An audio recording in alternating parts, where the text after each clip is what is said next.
Good afternoon, everyone. Romney at WTOC for the News Now, bringing you local, regional, and national news that we are following right now. We are on multiple streams, including Roku, Amazon Fire, our website, WTOC.com, our app, which is free, by the way, for Android or iPhone, WTOC. Just search that.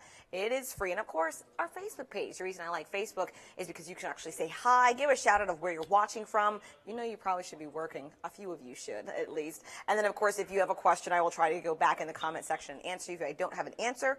Or I'll give you a shout out and answer your question live during the digital newscast. So thank you so much to those of you who are watching right now. Barry Wilson, Tanae Moore, Trish Berry.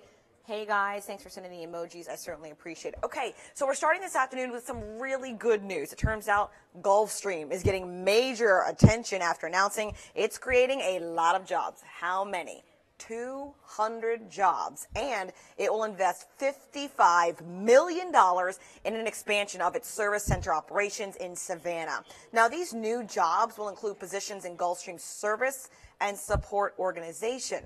The president of Gulfstream says the expansion is the result of strong and steady fleet growth for several years and the arrival of the new Gulfstream G500 and G600 in the coming months. The expansion will include an additional maintenance hangar, customer tower, and a hangar support area with office and shop space. Now, one of our reporters, Amanda LeBreau, is working on this story right now. She will have a live report for you coming up tonight on the news. Pretty exciting. 200 good jobs coming to our areas. I like starting off on a positive note, and I'm sure some of you will find that interesting, and you might be wanting to apply. So watch her story tonight. We will have more information for you at that time. Marcus Blankenship Ford saying good news for Savannah. It certainly is. I love starting with that. All right, moving on. Remember that controversial flyer fee that passed? Well, a lot of you are wanting to know how you can apply for the discount. WTOC Sean Evans has more. Good afternoon, everyone. Sean Evans reporting in downtown Savannah today, talking with Savannah city officials about the application process for fire fee reductions. People can get up to 20% off on that fire fee bill, whether it be a single-family resident, a house of worship, or nonprofit, or commercial or industrial property. Again, talking with the city about that application process, how that'll work, and they're also going to be providing information sessions for people out in the community who might have questions about this. I'll have a full wrap-up of this process, how you can find out more information about it as well. That's ahead on WTOC News. All right, we appreciate Sean for shooting that video for us, giving us more information.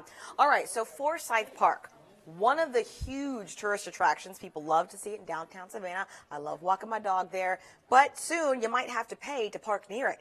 You can actually speak out at a meeting this afternoon from 4 to 6 at the Civic Center. Go out, share feedback or concerns that you have.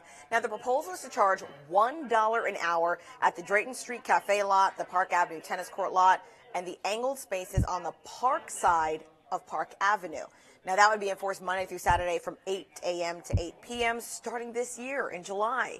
Leaders say the revenue generated, now they want it to go to a good place. They said basically the money would cover the initial cost of the meters and other ancillary startup costs. Additional money would be used to maintain park facilities, including the band shell, cafe building, and restrooms, and provide additional police patrols and install a public restroom, which is needed, we all know that, at the south end of the park, and upgrade the band shell lighting. Again, the meeting 4 to 6 at the Civic Center coming up in less than an hour if you'd like to speak out about what you think of charging $1 per hour at those 3 proposed sites near Forsyth Park. I understand the upgrades. I think they're needed. I also don't feel like paying money. Just my personal opinion. But if it only costs $1, I'm willing to walk. I mean, I don't know about you, but when I go downtown to walk my dog, hang out on beautiful weather days, I'll rather walk a little further. But if I have to pay $1, I will. So there's my 2 cents.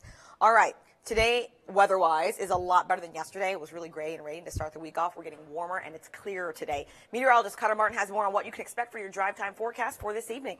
I think we're going to see some sunshine today, even during the morning hours, allowing the atmosphere, the local temperatures to heat up a little bit. And as that occurs, area of low pressure to our north, still kind of in the vicinity of the coastal empire and low country, we could see a couple of pop-up showers, very light, very brief. And notice the trend here, inland having that greater rain chance as they try to approach I-95 in the coast.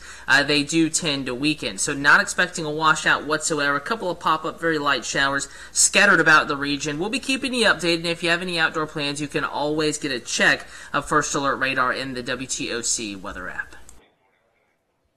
All right, not only did we start the digital newscast with good news, I'm going to end it with good news as well, with a viral picture, and you've never seen anything like this. We all know that there are big rigs on the highway. Look at this picture.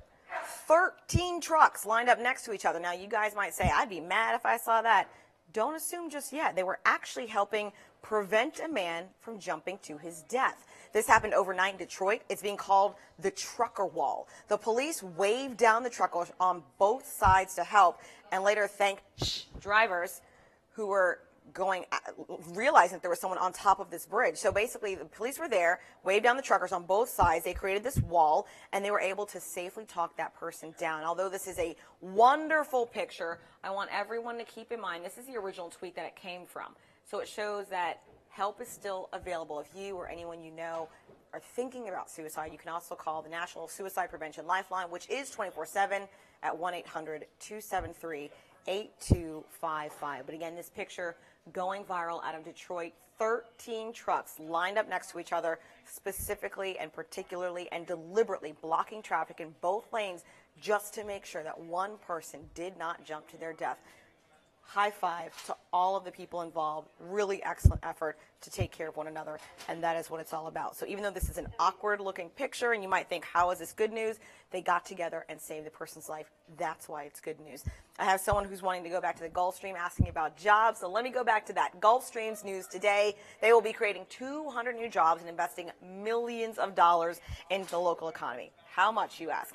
$55 million to be specific, to expand its service center operations in Savannah. The new jobs will also include positions in Gulfstream's service and support organizations. The president says this is all possible because they've had a steady fleet growth for several years and the arrival of the new Gulfstream G500 and G600, which isn't actually out yet, but it's coming. But the expansion will also include jobs, additional maintenance hangar, a customer tower, and hangar support area with an office and shop space. So great news that 200 new jobs will be coming to our area. That'll be a big jolt of energy to our local economy.